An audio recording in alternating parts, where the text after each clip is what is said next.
everyone, welcome to Assassin's Creed Quick Lore, the show where we learn about everything Assassin's Creed and do it quick. I'm Locust and I'm gonna be your guide for today. Last video we talked about Pieces of Eden and a little bit about their creators, the Isu, but we didn't really go too deep and left a lot of stuff uncovered, which we'll be doing in today's episode. If you want to check out the previous one or the entire playlist, click the card above or check out the links in the description. What makes you guys so special, so smart? That you happen to invent all these things while mere mortals stumble around like idiots? To be fair, we don't invent them. We find them. Find them? They're gifts, Mr. Miles, from those who came before. Little is known about the Isu, often referred to as the first civilization or those who came before or the ones who came before. They were natives of this planet and like real humans, were a product of evolution, which if you're not familiar, evolution is the change in the characteristics of a species over several generations and relies on the process of natural selection.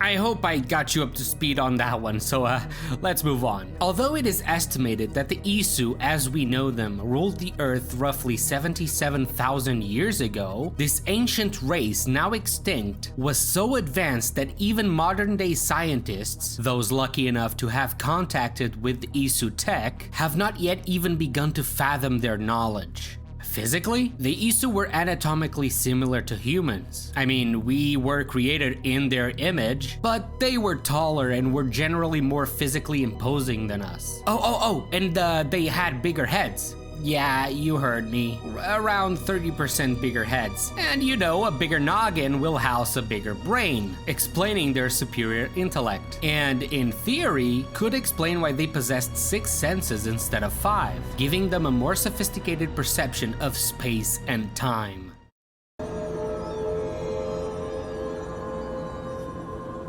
We must speak.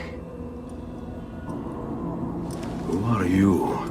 Many names. When I died, it was Minerva. Before that, Merva and Mera. And on. The others, too. Juno, who was before called Uni. Jupiter, who was before called Tinia.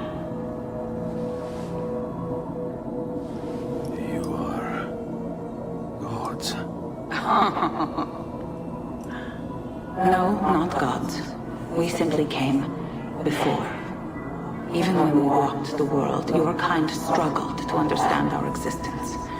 We were more advanced in time. Your minds were not yet ready. It is impossible to tell when the Isu's origins begin, nor exactly to the exact precise measurement of time how long they have existed. But we do know that with all their time on the planet, they were able to create really advanced technology. And as I previously talked about in the last episode, you can check it out in the card above or the links in the description by the way, it was with these advancements that they were able to create us, human beings created in their own image. How, you ask? Well, you know, the usual. You pick a pre-existing species, in this case primates, and just radically alter its genetic makeup as well as accelerating its natural evolutionary process. Pretty basic Isu science if you ask me. But anyway, with all of this genetic manipulation, the Isu were able to deprive humans of abilities which they themselves possessed. As you probably know, humans have 5 senses instead of 6, and have a much shorter lifespan and smaller physique. And why did they do this? Well, for starters, the Isu created humans to be a reliable and docile workforce, so they purposefully limited the potential of mankind to ensure they would remain enslaved. In the previous video, we also talked about some artifacts that the first civilization created in order to control us. If you're interested, check out the card above or the links in the description. In that video, I talked about how after centuries or even millennia of enslavement, early generations of humans revolted against their masters and war broke out. The conflict was bloody, but we humans were numerous and inflicted quite a few casualties on the Isu side. Eventually, something happened, something so catastrophic that it changed the world forever.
Known as the Toba Catastrophe, it was a cataclysmic event that affected both humans and the Isu civilization. Not many of the ones who came before survived, and as a result, they gradually became extinct as humans proceeded to become the new rulers. After the cataclysm though, the Isu survivors continued to interact with humans, and influenced many aspects of most societies across the globe. The Greek, Roman, Indian, Norse, Egyptian pantheons, to name a few, were largely influenced by the ones who came before. Because you can imagine what a simple human would think. Watching these beings holding and controlling incomprehensible technology, to them, they were gods. And think about it, the fact that so many myths and deities from different cultures overlap and share similarities only strengthens this argument.